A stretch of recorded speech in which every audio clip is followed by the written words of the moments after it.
Breaking news today on Sekulow as Hunter Biden snubs a subpoena amid Joe's impeachment scandal. Keeping you informed and engaged, now more than ever. This is Sekulow. We want to hear from you. Share and post your comments or call 1-800-684-3110. And now your host, Jordan Sekulow. So Washington is busy today. We'll have updates, too, from our ACLJ action team on some legislation in the states to protect religious organizations as well, your churches and places of worship during these strange times, and like we lived through for a few years with pandemics. And there have been 22 states that have done the right thing. We'll tell you what's going on right now in the additional states and what needs to happen. But a couple of key votes happening today. First, the House will begin the vote to formalize the Biden impeachment inquiry tonight. Remember, there was not a vote initially taken by the entire House of Representatives. Committees began an investigation. And where you run into some issues there, and there's legal opinion on both sides of this, but you run into some issues there on impeachment if there hasn't been a vote by the whole House to start the inquiry into whether or not those committees have real subpoena power in relation to the impeachment questions. On top of that, Hunter Biden, who was supposed to testify today and was subpoenaed to testify today behind closed doors in the House of Representatives on the House side at 9:30 this morning, he wanted to testify openly. That was his offer back. He went to the Capitol, but he stayed on the Senate side where the House doesn't have jurisdiction and delivered remarks, which we'll play some for you later in the broadcast. As you'll play right now? Yeah, we'll play Hunter. We've got Hunter right now this morning on the Senate side of the Capitol. It's key that he's there because the House doesn't have authority to go in, hey, you're over here. You're under subpoena. Come testify. For 6 years, I have been the target of the unrelenting Trump attack machine shouting, "Where's Hunter?" Well, here's my answer. I am here. You know, Hunter is there, but he went to a location where he couldn't be forced to testify. And he did give them the option to do it in public. They thought, I think that would become a circus. And usually with those kind of subpoenas, you first do a closed door testimony and then decide if there's worthwhile to do one in public. So they said no to the public one. He's now going to say, Dad, listen, I got criminal charges against me. I have a good case why. If anything, I'm just going to take the fifth. Exactly. If you want me to show up and do it. If I was representing Hunter Biden, that's exactly what he would do. If you're take the Fifth Amendment. There is no way, and this is where the Republicans were a little late to the game here. You wait for an indictment. With an ongoing special counsel who looks like he wasn't going to move forward with anything, and then move forward with four new charges? Yeah. So what happened, as soon as that happened, it changed the whole ballgame. Your client is not going to testify before the United States Congress if, in fact, you've been criminally charged. He has been criminally charged with multiple counts of felonies. So the fact is, I think collectively the technical sentence could be 17 years. It would never be that. But the fact is, at that point, if I'm representing Hunter Biden or I'm not letting him testify either. It's that straightforward and that simple. I would not let him do it. Yeah. So that is not going to happen. So those of us, we always like to tell you the truth on this broadcast, obviously. For those of you who are thinking about the grand reveal from Hunter Biden, it's not happening on Capitol Hill. No, it seems like that, again, it probably won't happen even in court because they'll come to it'll get resolved. Some kind of an agreement. That's what usually happens these days, especially when he's paid back the back taxes. So at issue is just he knew that it was wrong. He knew and waited a certain period of time. But the House, too, this is interesting because the vote is going to be very narrow and very partisan tonight. The House Republicans have just been losing votes. Santos is out. So you got to look at who's not there because of and the sickness, speaker, health. The speaker said when he was not the speaker that impeachment that's only one side is not the way to go. But anyways, we'll talk about that. Now, this isn't a vote to impeach. Right. We want you to support the work of the ACLJ. We're going to get to this more, how we're working on all of these issues at aclj.org during our Faith and Freedom Drive. Double the impact of your donation. You can be a recurring donor, an ACLJ champion, or make a big one-time donation and have it double at aclj.org. House Rules Committee debated a resolution authorizing a formal impeachment inquiry into President Joe Biden. Biden's son Hunter remains at the center of the probe, including what role his father may have played in his business dealings and whether or not it impacted U.S. foreign policy. We expect the House to vote on this inquiry probably late this afternoon, and because of the Republicans' razor-thin majority, it likely will pass, but barely, with only one Republican lawmaker saying out loud that he'll vote against it. Now, House Republicans have been investigating whether President Biden has committed any impeachable offenses or crimes related to his son Hunter's foreign business dealings. The White House has stonewalled this investigation. It's gone methodically, carefully, as the Constitution requires of us. It's a very serious matter. But right now, they're not turning over documents. They're not turning over key witnesses. And we'll have to defend our subpoenas in court. So to do that, you need an impeachment inquiry vote from the full House. They argue that this impeachment inquiry, formalizing it, will force the administration to be more responsive to their questions and to their subpoenas. Meanwhile, Democrats, who see this entire effort as just a distracting political stunt, are expected to unanimously oppose it. I believe a majority of the full House will vote to open an official impeachment inquiry where, the impeachment power resides solely in the House of Representatives. Most impeachment experts say if you have a vote of the House, that is that much better for helping us get the witnesses in a more timely fashion and, frankly, getting the documents that we need to complete our work, part of our oversight constitutional duty, and get the facts out there. And then we'll decide, Chris, if it actually warrants articles of impeachment. The goal of this week's full House vote would allow for the pursuit of evidence to continue, and that could eventually lead to a full impeachment vote. Republicans can only afford to lose 3 Republican votes, and Democrats are trying to convince GOP members in Biden districts that a vote for the inquiry could sink their re-election chances.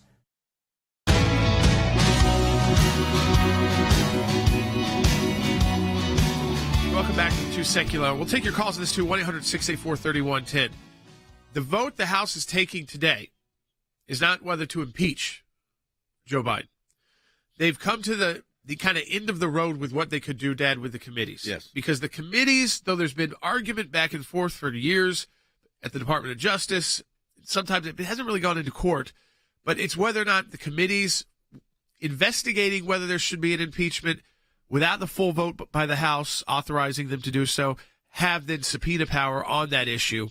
And a lot of people who get subpoenaed say you don't, and then it ends up being a very long court case. So I think they came to the end of the road with who would come and testify voluntarily. Yeah. Now, if you got to subpoena people and get them there who don't want to come voluntarily, the only way to do that 100% is by getting this vote today, which authorizes a full impeachment inquiry by the House of Representatives. It does not. It doesn't mean that he's been impeached. Correct. And, look, we are not huge fans of impeachments, and we have more experience on impeachments than anybody currently that's practicing law and in the United States, because it cheapens a process that is supposed to be rare and extraordinary, and it makes it political. It's a political process anyways, but it makes it political and whimsical that just throw this out there. Now, fortunately, they haven't gone to the point of actually implementing an impeachment panel. This is the inquiry. But again, we've cautioned when we were on the floor of the United States Senate, I said, I don't know if we have this in our database, I said that this is a dangerous precedent when you're impeaching a president for presidential acts. Now, in Biden's case, it's an investigation that they've stymied. His lawyers are doing what lawyers do, though, by the way. But we are concerned that impeachment as a vehicle of disagreement is dangerous. Yes. And I think that, again, you're going to see a very partisan vote right on the line. I mean, I guess they've whipped the votes to know that they've got the votes. I mean, I can't think of any Democrats voting yes on this. Not even one. Sure dangerous if they don't. And some Republican gets sick. Are they? It is based off who's there at that moment. So it's not based off the full House has to do it under the 435, but who's there. So you've got kind of people missing on both sides. Politically? I think today it gets attention if they get the votes to authorize the inquiry. Then it's, what do the hearings look like? Is it a bunch of people just going to plead the fifth and fight out the subpoenas? Yes. Through the election cycle, which is only a few months? And they're going to get up and say the same thing I said at the floor of the United States Senate. It's January. There's an election in November. Why are we doing this? Yeah. Yeah, so I think that, again, there's a lot of pressure on these members of Congress to do this from the Republican base. Yes. They think that Joe Biden has committed impeachable offenses. I think crimes and misdemeanors. You got to lay out exactly what those are. But are there Republicans that this could be a dangerous vote for? Sure, there's definitely Republicans. Maybe not to authorize. Maybe it's an easier vote to say, listen, we can look into it.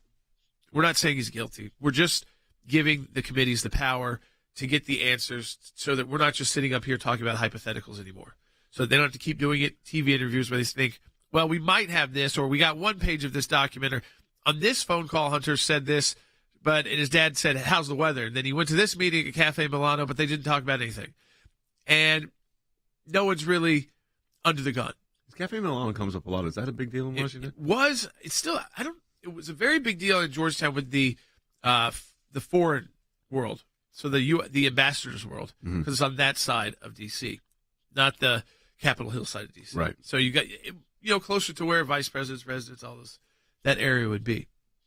So it's again, and it came up a lot. It's also like one of the more expensive, kind of like ritzy European. And where didn't they try to do a foreign hit? It was near Cafe Milano, I think, at one point. Was that the Saudis? Yeah, the Saudis. Yes, because the Saudi embassy is right around the edge of Georgetown and Foggy Bottom. Do you think this is the right move to go for the impeachment inquiry? I don't know what they've got to say that makes them feel this confident that we should move forward with this vote as Republicans. They feel like this is a must-do. So you have to hope and think that they've got something very strong that they can't get out without moving. That they're not going to get from testimony without having subpoena power and putting people under that kind of pressure. But certainly we kind of can count the votes here.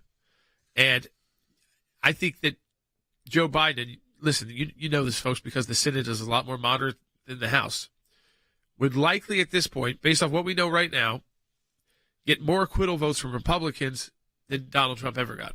Yeah.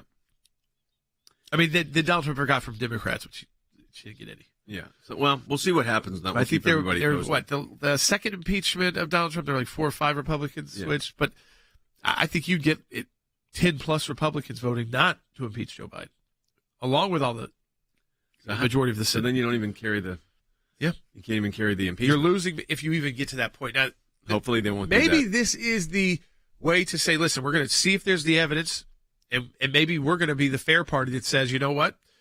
You don't go forward with this if you don't have the evidence. We had an A+ legal team representing the president during those impeachment proceedings. I mean, look at who was on that list. You had Ken Starr, you had Alan Dershowitz, Pam Bondi, Jane Raskin, me, Pat Cipollone, Pat Philbin, Mike Purpura. I mean, really quality Washington lawyers. But Biden's doing the same thing. And Hunter Biden's team is being led by Abby Lowell, who's is a good friend of mine, and I put him one of the top 3 criminal defense lawyers in the United States. So this is not going to be, and no one's going to take this lying down. Right. No, of course not. Let's play this bite from you. This on the Senate floor during the trial. So remember, the House impeaches, and the Senate then tries the impeachment and finds you guilty or not guilty or acquits you. Here it is, bite 33. Is that going to be the new norm for impeachment? You put an impeachment together in a couple of weeks. We don't like what the president did. We get it through in a 2-day proceeding in front of the Judiciary Committee. We wrap it up and we send it up here and say, now go figure it out. Because that's what this is really becoming. That's what this actually is. So I think if we're looking at the institutional interests that are at stake here, this is a very dangerous precedent. Listen, and the fact that the Democrats in the White House doesn't change what I said. These are dangerous precedents. We're assuming they know what they're doing. We're going to monitor that very, very closely. I want to take a few minutes here. We've got a lot of activity coming at the end of the year that we did not anticipate. Of course, the Israel situation, as you know, but a series of Supreme Court cases. It looks like the Colorado Supreme Court in the 14th Amendment case trying to remove Donald Trump from the ballot, that decision is coming out. Ben Cisney, I think, said by Friday is what it looks like, which is tomorrow or 2 days from now. And that case will go to the Supreme Court of the United States. We intervened in that case on behalf of the Colorado GOP, so we will be at the Supreme Court in that one. The Supreme Court, we're going to get in this in the next segment of the broadcast, just took a January 6th case, one of the January 6th defendants, on the issue of what constitutes the obstruction of an official proceeding. That's a big case because you don't want it. The balance is, violence, harm, destruction of property versus First Amendment protest, right to petition your government for redress. We'll weigh in on that at the Supreme Court of the United States. You got that one going on. There was a case we were involved in on a technical basis with friends of ours at Williams and Conley, a big criminal defense firm out of Washington, on a government bribery case where it's basically normal acts were constituting a form of bribery.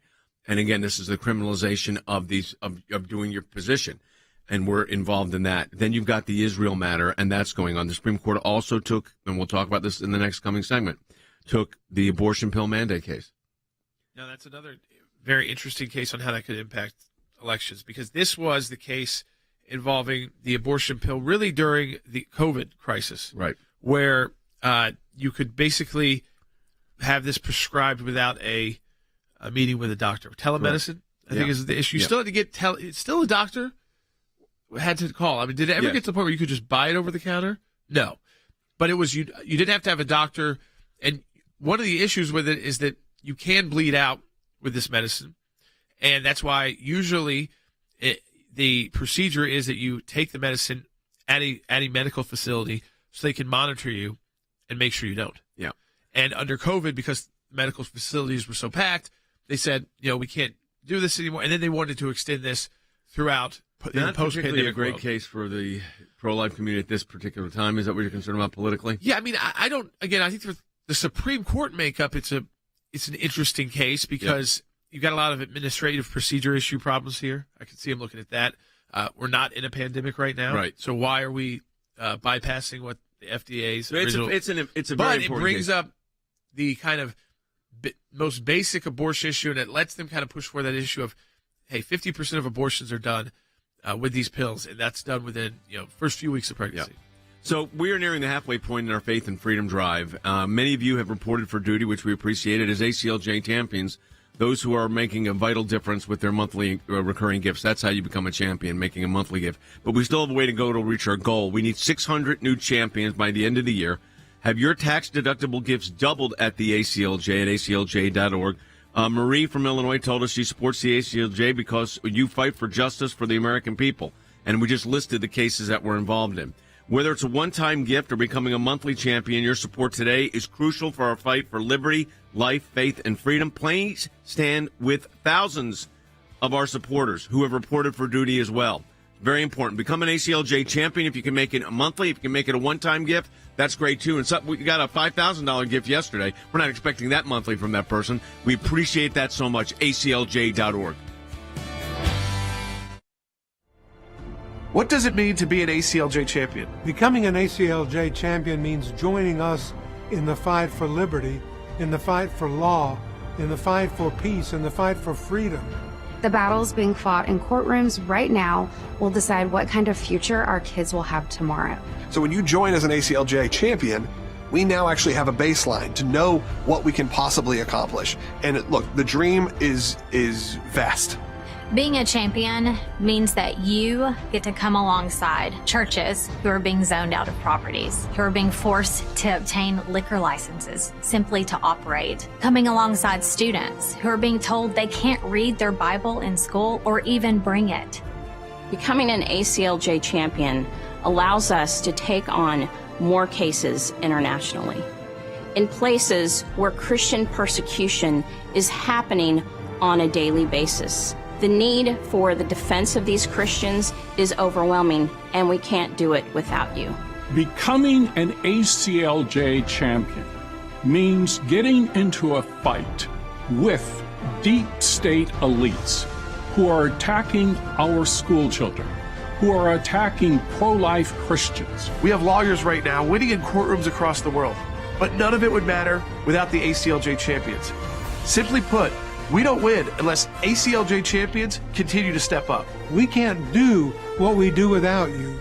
By becoming a monthly donor, you can become a champion of life. A champion of liberty, a champion of freedom. Please join us. Please join us. Please join us. Become an ACLJ champion today.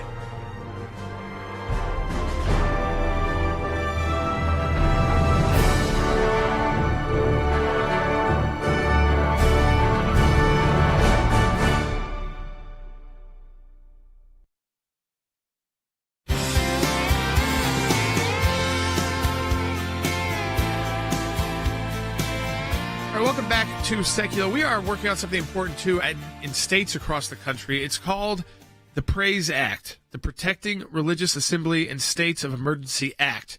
And ACLJ Action is taking a lead, working on this with state legislators. We've used our attorneys, our government affairs team, and Bob Burkett, who is our chief of staff in Washington, D.C. for ACLJ Action, is joining us now. And Bob, walk people through, really, of course, the need.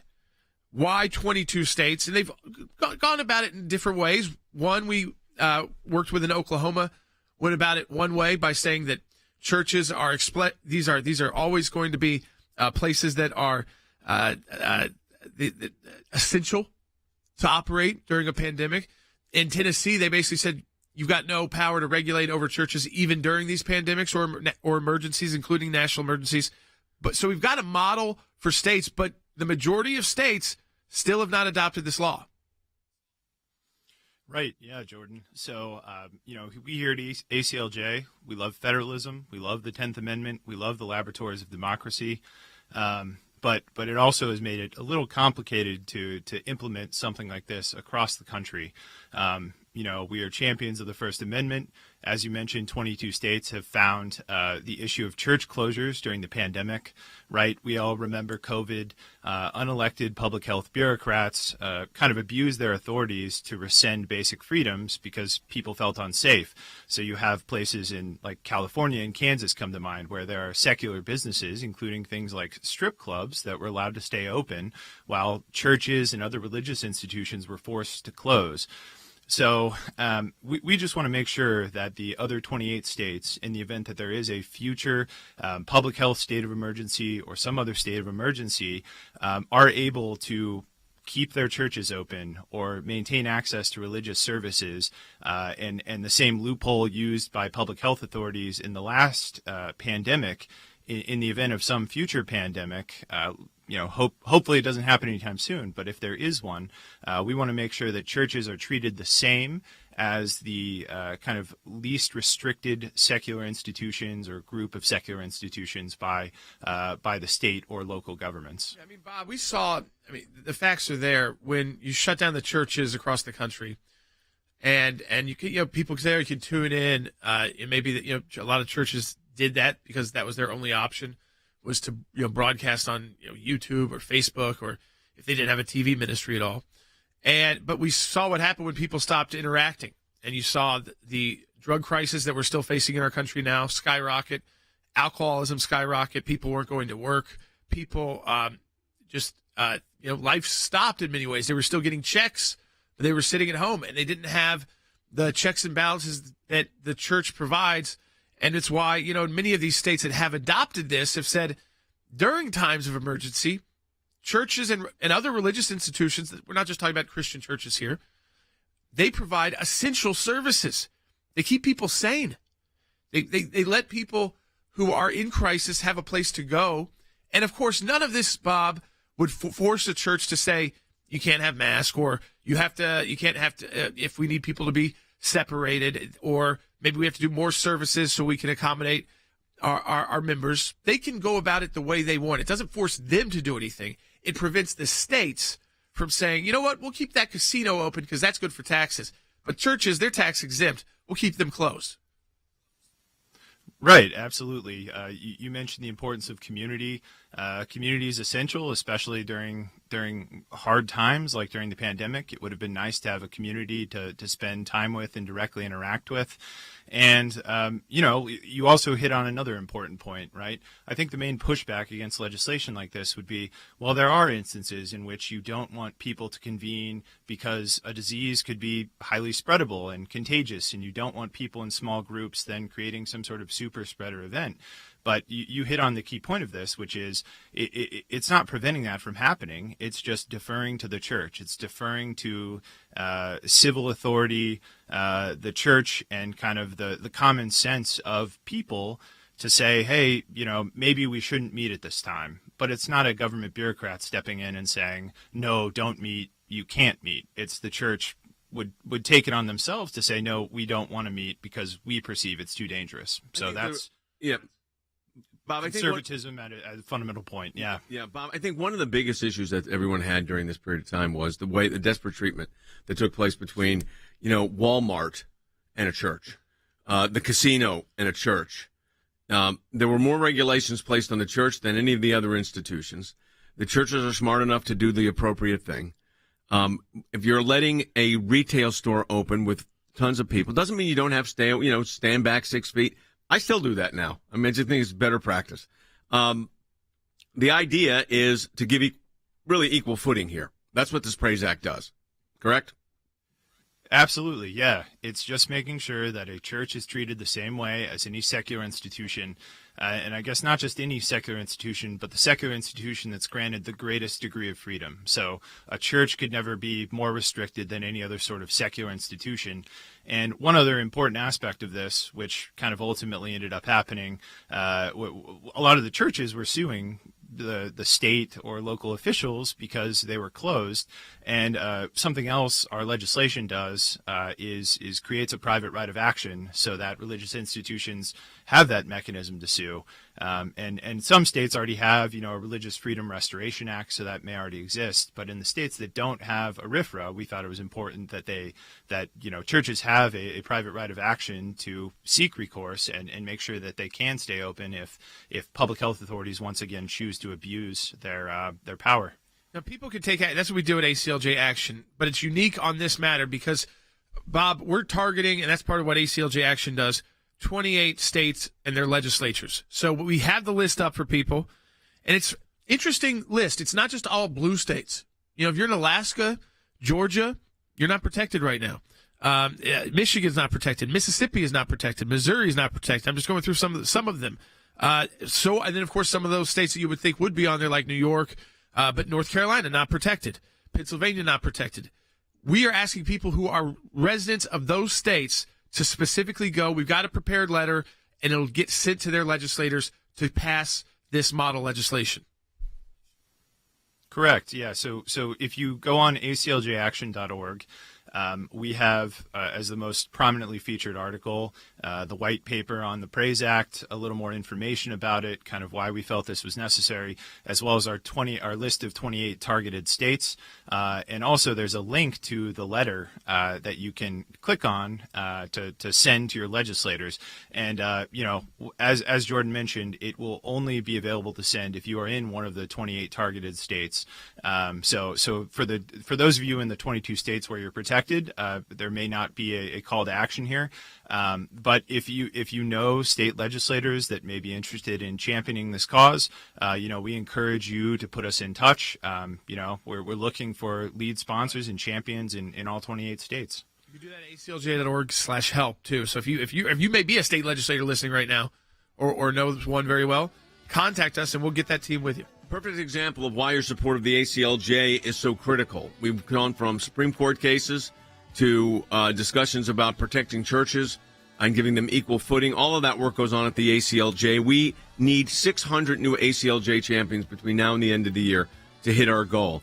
And you'll have your tax-deductible gift double. And if you can join monthly, you then become an ACLJ champion. So we want you to do this. Go to aclj.org. If you can make a recurring donation, it's a great time to do it. Choose an amount you're comfortable with. Maybe you want to make a big donation into the year that you couldn't make every month. That will still be doubled. And you're still very important to the ACLJ if you do that. aclj.org. Donate today. We'll be right back.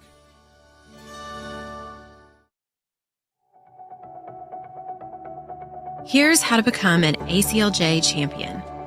First, go to aclj.org. On the top right-hand side of the screen, you will see a red Donate button. Click the Donate button. Now you will see the option to donate once or donate monthly. Click Donate Monthly. Fill out the information and choose your monthly donation. Congratulations! You are now an ACLJ champion. You can change things. You can make a difference. By becoming a monthly donor, you can become a champion of life, a champion of liberty, a champion of freedom. Please join us. Become an ACLJ champion today.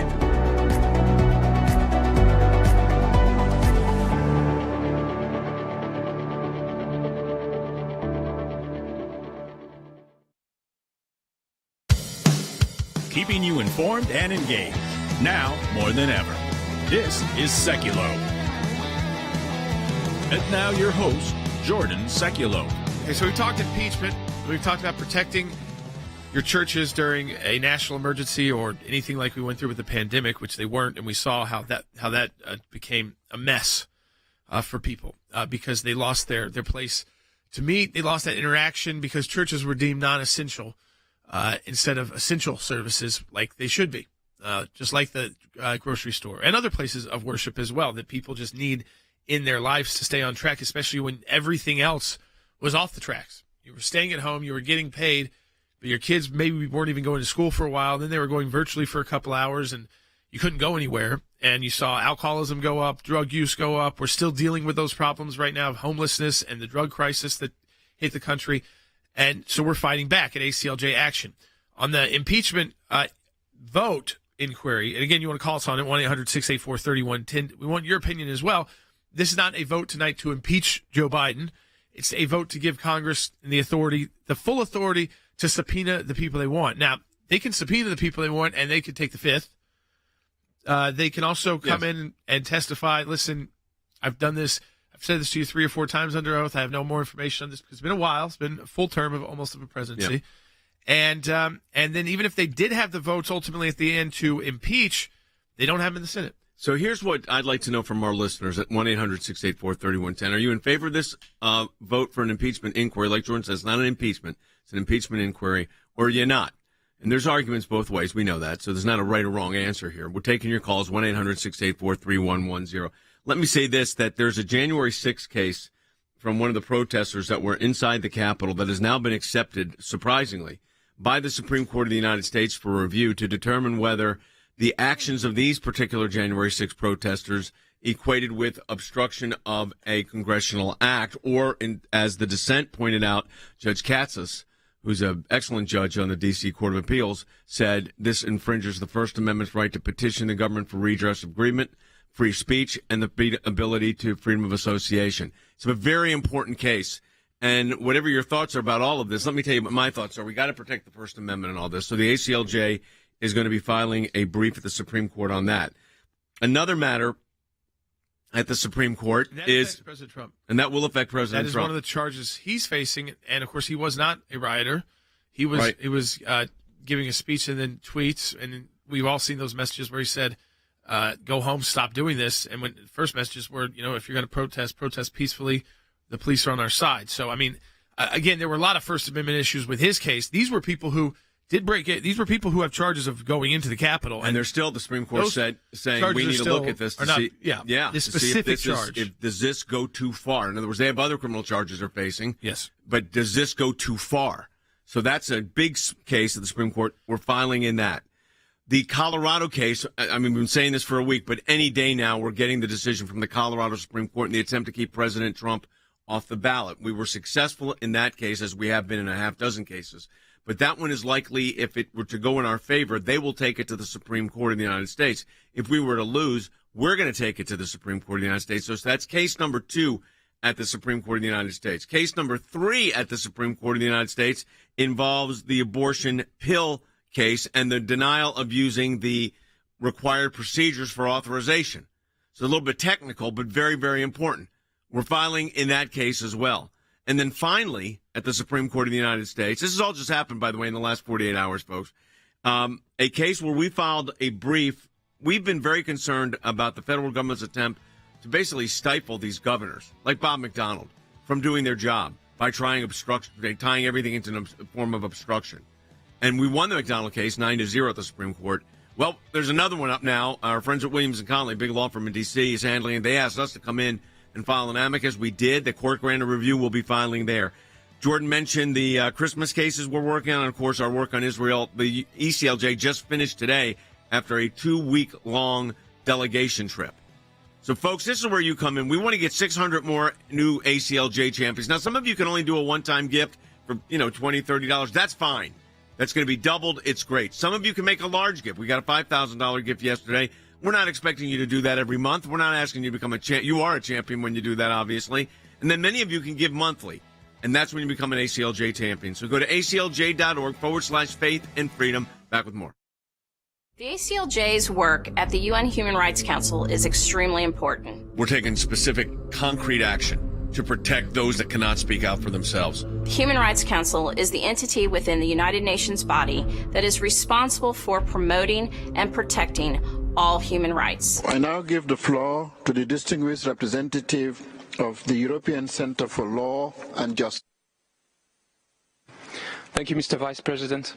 Pakistan is ranked as the 7th worst country in the world for Christians due to persecution under blasphemy laws, mob attacks on Christian neighborhoods, assault and murder of innocent Christians, and kidnapping and forced religious conversions of young Christian girls by Muslims. Instead of heeding the international community's calls to repeal its blasphemy laws, Pakistan recently amended one section, increasing punishment from 3 years to life in prison for defaming the Prophet Muhammad's friends or family. Of course, anyone who says anything that could be taken as defaming the Prophet Muhammad is punished by death. To show the detrimental use of this law, we would like to remind the Council about Shazad Masih, a 16-year-old Christian boy who has been sentenced to death after spending 5 years in prison over a false blasphemy accusation. Absolutely no evidence was presented during trial that suggested Shazad had blasphemed, yet he remains in prison, facing death, awaiting his appeal at the High Court. We also remind the Council of 2 Christian brothers, Kaiser and Amun Ayub, who have also been sentenced to death over a false blasphemy accusation for simply having the names and address on a website that they did not create. Based on this information alone, the trial court sentenced them to death and the High Court upheld their conviction. The Ayub brothers have spent 9 years in prison and are now waiting for the Supreme Court to hear their appeal. We request this Council to urge Pakistan to stop the abuse of the blasphemy laws and comply with its international commitments under the human rights treaties. Thank you. I thank you.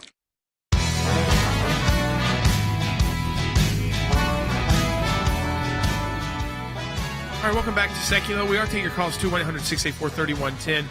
And one of the big issues now that we've heard today, and again, you're going to all of this, the impeachment issue, the issue involving the Supreme Court taking up a part of these January 6 rioters, people who are inside the Capitol who have lots of other charges against them, but this charge on the obstruction of an official proceeding, which carries up to 20 years in prison alone, and has been one that the courts have been a little questioning about, how far you have to go to really obstruct an official proceeding. It is also something President Trump is being charged by Jack Smith with. So it's one of the more serious charges. And again, the Supreme Court has decided to review this. Yeah, surprisingly a bit that the Supreme Court did decide to review it. That's not a good sign for Jack Smith, quite frankly. No. And that is this idea of obstruction of an official position could really squelch First Amendment rights of speech, protest, and petitioning the government of redress of grievance. It's a very careful balance. And Judge Castas in the D.C. Court of Appeals, who's a very well-respected judge. I worked with him when he was in the White House counsel's office. He pointed out the chilling effect that this could have on legitimate free speech, protest, and discourse. And that's one of the concerns here.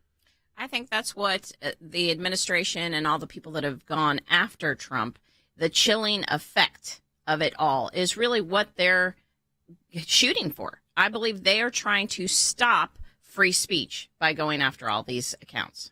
All right, that's one case. The second case that's been taken up by the Supreme Court is this abortion pill mandate case. Cece, what are the facts, or what are we dealing with there? So this is the FDA approval of the abortion drug mifepristone, and we have filed 4 times in this case. We've tracked it from the district court to the appeals court to the Supreme Court and back to the appeals court. So this case the Supreme Court has taken, and they are going to actually address the changes that the FDA made to mifepristone in 2016 and later, which they allowed before. The drug was only to be dispensed by a doctor and only in clinics or medical offices with an in-person visit and an ultrasound. And now, of course, they've changed that. It can be a non-doctor and it can be prescribed over telehealth and mailed out. It extended the time that mifepristone could be used from 7 weeks to 10 weeks. And so these are the issues that the Supreme Court are going to address, whether the FDA made those changes properly or not. And we're going to be filing, of course, in that case as well. And then we mentioned earlier the case of Shahzad. This is a case in Pakistan, at the Pakistan Supreme Court. Just give us a quick update. Then we're going to grab your questions, folks, coming right up here. Right. So Shahzad Masih is one of our clients in our Pakistani office. He was falsely accused of blasphemy when he was 16 years old, and he's been convicted. Although they have not presented any evidence that he was guilty. He's been convicted and sentenced to death by hanging. So we have an appeal pending with the High Court, and we just filed a motion for a suspension of the judgment, conviction, and sentence while that appeal is pending. We also intervened at the United Nations, and our Christoph from our office in Strasbourg made the intervention. Do you want to play that? Yeah, I think we should. I mean, he's with our team right now, too. Just finished up a day in Paris. They've been all over Europe with families of the hostages, Israeli hostages. So they've been doing a lot similar to what we did in Washington, D.C. in Europe. But he also made this intervention on behalf of these clients. I now give the floor to the distinguished representative of the European Center for Law and Justice. Thank you, Mr. Vice President. Pakistan is ranked as the 7th worst country in the world for Christians due to persecution under blasphemy laws, mob attacks on Christian neighborhoods, assault and murder of innocent Christians, and kidnapping and forced religious conversions of young Christian girls by Muslims. Instead of heeding the international community's calls to repeal its blasphemy laws, Pakistan recently amended one section, increasing punishment from 3 years to life in prison for defaming the Prophet Muhammad's friends or family. Of course, anyone who says anything that could be taken as defaming the Prophet Muhammad is punished by death. To show the detrimental use of this law, we would like to remind the Council about Shahzad Masih, a 16-year-old Christian boy who has been sentenced to death after spending 5 years in prison over a false blasphemy accusation. Absolutely no evidence was presented during trial that suggested Shahzad had blasphemed, yet he remains in prison, facing death, awaiting his appeal at the High Court. We also remind the Council of 2 Christian brothers, Kaiser and Amun Ayub, who have also been sentenced to death over a false blasphemy accusation for simply having the names and address on a website that they did not create. Based on this information alone, the trial court sentenced them to death and the High Court upheld their conviction. The Ayub brothers have spent 9 years in prison and are now waiting for the Supreme Court to hear their appeal. We request this Council to urge Pakistan to stop the abuse of the blasphemy laws and comply with its international commitments under the human rights treaties. Thank you. I thank you. You know, usually in these situations, what you've got to do in Pakistan is just fight to get to the court. And if you do get to court, ultimately, often, actually, most of the time, we win. They do get out of prison, but you've then got to be ready with a strategy because of the mobs. The mobs that threaten the judges. We've seen judges be killed because of these cases. So it's difficult to get judges to even show up. So we are, again, it's important work that we do there. That is life or death work that office is handling in Pakistan and working with our European team as well, just like they were working on life and death issues with those hostage families in Europe over the weekend. Back to some domestic issues, too, with the impeachment. Let's go to Cheryl in New York on line 1. Hey, Cheryl. Hi, how are you today? Thank you for all you do. So my question is, they're talking about impeachment inquiry against Joe Biden. I think they're supposed to be voting today, the Congress, about his, dealings with, with his son's business partners.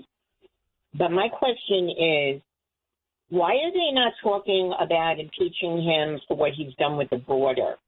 Because I believe that this is a violation of federal immigration law, what he's doing with the border. So we've had ACLJ actions been calling for, and the impeachment of Mayorkas has been much more popular across the board amongst conservatives. And that was something that was certainly being considered, but I think that the kind of moved past that point to where the base said, the Hunter Biden took over, the story that took over, the money, the raid on Mar-a-Lago, and people kind of felt like, you impeached President Trump twice and lost. We're not going to treat you any differently. Yeah, and there is some of that. And listen, it's politics.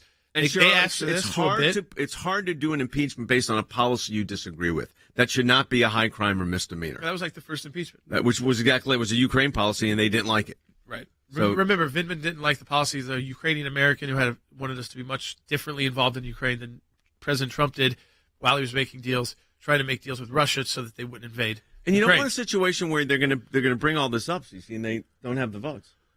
No, absolutely. And we need to be prepared. And, sometimes that's the Republicans' biggest fault is they're not prepared. They don't know what they're getting into, and you don't want that situation here. That would be very negative. Yeah, I think, listen, we have, again, you on the Senate floor. talking about how low the bar was set for impeachment. And this is probably why we're having this vote today, because the Democrats set the bar even lower than the vote today. I mean, they knew what they were impeaching over wasn't even an impeachable offense. They knew what they were actually, the core was going to be Russia, then that fell apart. So they had to switch to a Ukraine call, which was a totally legitimate call now that we know about all the Burisma stuff. The question is the Burisma stuff an impeachable offense of Joe Biden? Do they have that evidence or think they're going to find that evidence through the inquiry? And this is what you said, Dad, when they tried to do it to President Trump. The bar for impeachment cannot be set this low. Majority Leader McConnell, Democratic Leader Schumer, House managers, members of the Senate. Danger, danger, danger. These articles must be rejected. The Constitution requires it. Justice demands it. You know, and I feel that same way today, Jordan, and that's why I don't like these. I don't like the cheapening of the impeachment. Trump was impeached twice. Now Biden's being impeached. It's going to be every president's going to be subject to an impeachment. Yeah, and that's... We had 3 in our history until now, and now it's like... And you see how that impedes your ability to get things done when you get the president you like in. And then, again, if you do it to the other guy, then, you know, it's. I think actually the Democrats, they're going to... Because they're more united as a party, we've seen in the House and Senate side, it's easier for them. All right, so we're going to be joined next by the Minister of Foreign Affairs for the State of Israel to give us an update as to exactly what's happening in Israel. So Foreign Minister Eli Cohen will be joining us, so we encourage you to stay tuned for the last segment of the broadcast. I also encourage you to participate in our Faith and Freedom Drive. We are about the halfway point. Many of you have reported for duty, many as ACLJ champions. That means people that are giving each and every month. You're making a vital difference for us at the ACLJ with your recurring gifts. I cannot tell you what it's already done for us in 2.5 months. It's dramatic, the impact it has. So we're looking at 600 new champions by the end of the year, which gets us to about 18,500, which is our goal. Ultimate goal is around 32,000. So you have your tax-deductible gift is doubled at the ACLJ. So if you can't give monthly, that's fine too. Make a gift of $20, it's doubled. If you make a large gift, and we're not expecting you're going to do that monthly, that's also doubled. And then if you can make a recurring donation each month, that helps keep us in the fight. Whether it's a one-time gift or becoming a monthly champion, your support today is crucial in our fight for life, liberty, faith, and freedom. And now all of this work at the Supreme Court of the United States right here at the end of the year. We encourage you to become an ACLJ champion if you're able to today. Go to aclj.org/champions. Have your gift doubled during our Faith and Freedom Year-End Drive. And by the way, when you're a champion, every time we have one of these challenges, your gift will be doubled. At the ACLJ, we enter each year ready for new challenges, but even we couldn't have predicted the battles that 2023 had in store. The FBI turning on its own agents for exposing rampant corruption. The radical left twisting the 14th Amendment to attack your voting rights.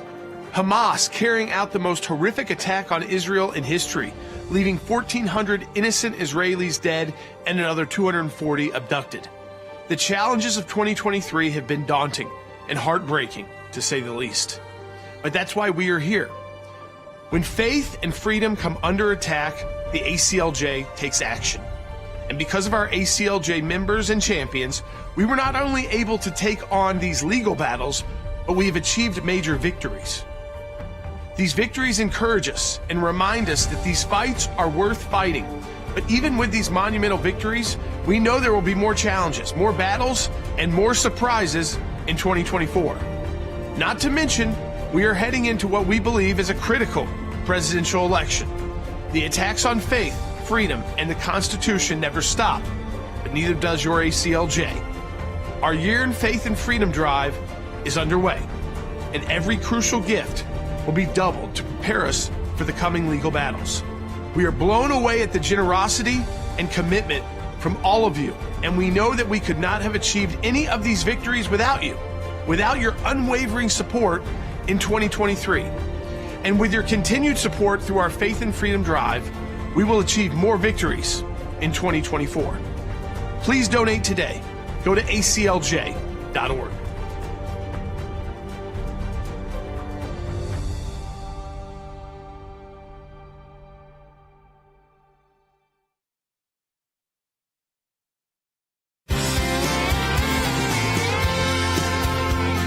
Sekulow, and we are for Foreign Affairs for the State of Israel, Eli Cohen. And Mr. Foreign Minister, thank you first for being with us today. Very important. Thanks for taking the time. It's my pleasure. Let me ask you this. You tweeted just a few days ago that talking about the Secretary General of the UN, Guterres' tenure is a danger to world peace. You said his request to activate Article 99 and the call for a ceasefire in Gaza constitutes support for Hamas terrorism and an endorsement of murder of the elderly, abduction of babies, and the rape of women.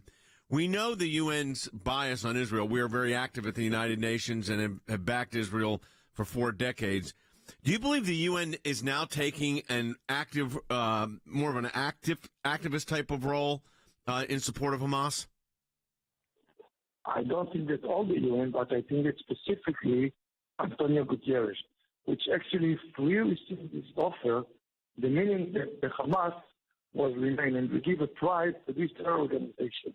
We need to eliminate and defeat Hamas in order to verify the such atrocities, to rape women and burn them, to behead people, to murder children, to kidnap more than 200 people. This is something that the liberal and free world should not accept. So I'm very glad that the suggestion of the Director General did not receive. Also to remind that he decided in regard to Israel to implement Rule 99, which this rule was not used for 25 years, even when Assad in Syria murdered more than 3,000 people. Also what the ISIS made, what happened in Iran. In all the other cases, it was never thought to enforce the rule of 99. It's also important to say. The 6th of October, it was a ceasefire. Just to update that Israel withdrew from Gaza in 2005. There was no Israeli in Gaza for more than 18 years. No Israeli was in Gaza. There was no dispute in regards to land. There was no dispute even in regards to 1 millimeter.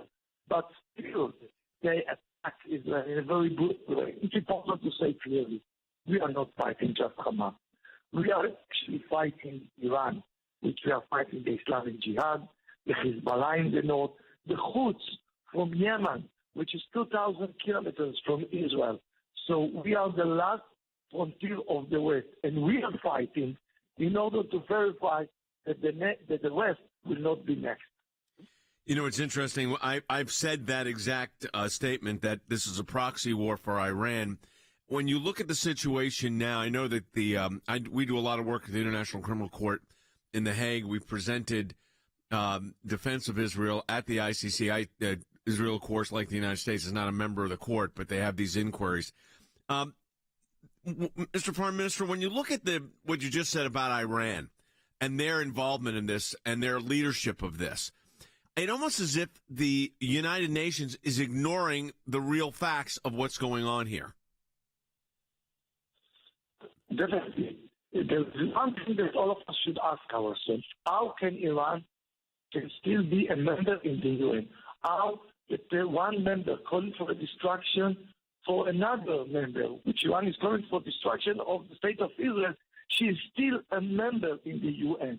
Just to be aware that Iran is the world number one who finances global terror.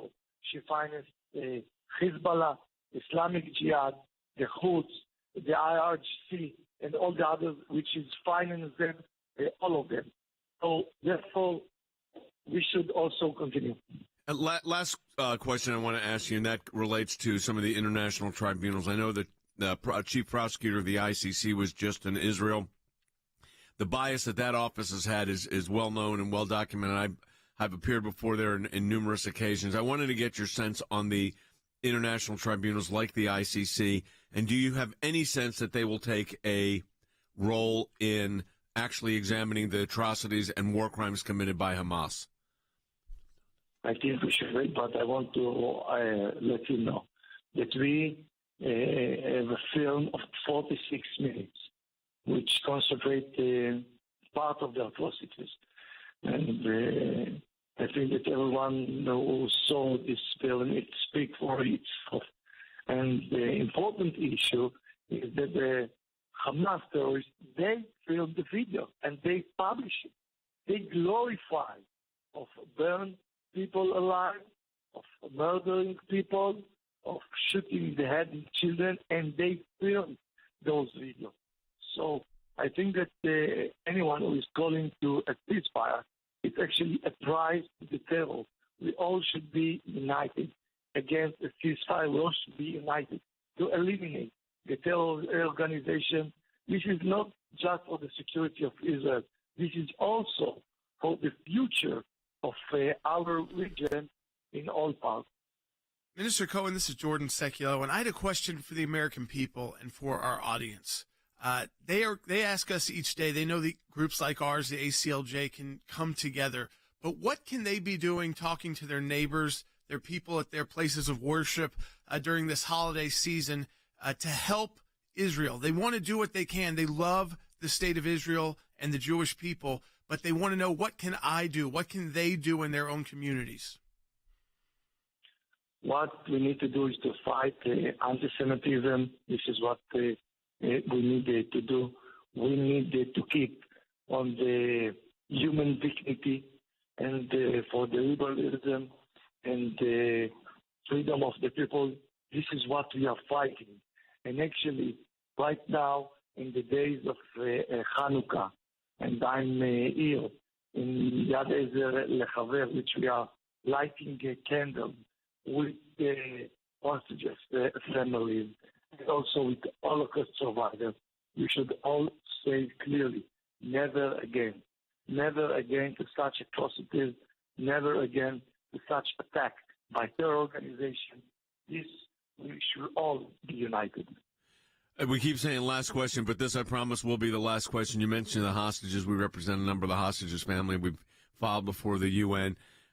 Some hostages have been released. I know this is a two-tier system you're dealing with, or two primary objectives: eliminate Hamas and get the hostages back. And those are not mutually exclusive.